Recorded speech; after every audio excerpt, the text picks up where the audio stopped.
My First Love, Part 3. After that poetry event, I could no longer stay calm around Aisha.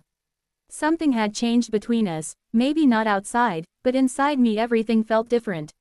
Her words kept echoing in my mind again and again. Sometimes, people don't say what they feel, but their eyes say everything. Was she talking about me? Or was I just overthinking? I wanted to ask her directly, but my courage always disappeared the moment I saw her smile. I was trapped between my heart and my fear. Days passed, and I noticed that Aisha had become slightly more thoughtful around me.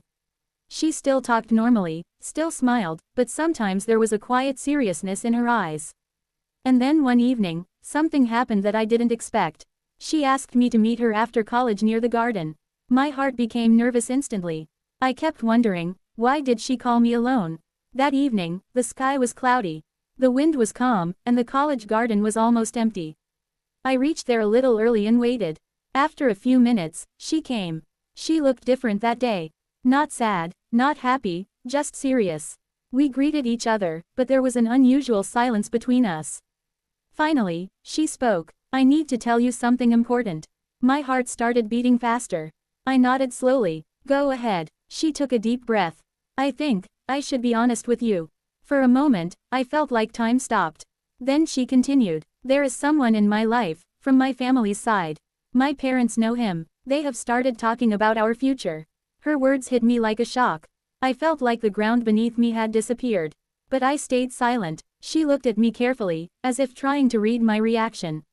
I didn't want to hide this from you, she said softly. Because you are my closest friend. Friend, that word again. It hurt differently this time. I forced myself to speak. Oh, I see. My voice was calm, but inside I was breaking. She looked down for a moment. I hope you understand. I nodded again. Yes, I understand. But the truth was, I didn't understand anything. That night, I went home and couldn't eat. I couldn't sleep. My mind kept replaying her words. Someone else in her life. Family arranged future. And me, what was I? Just a friend. I felt something breaking inside me, something I had never felt before. But I didn't blame her. I knew she hadn't done anything wrong. Life had just moved in a direction I was not part of. The next few days were the hardest of my life.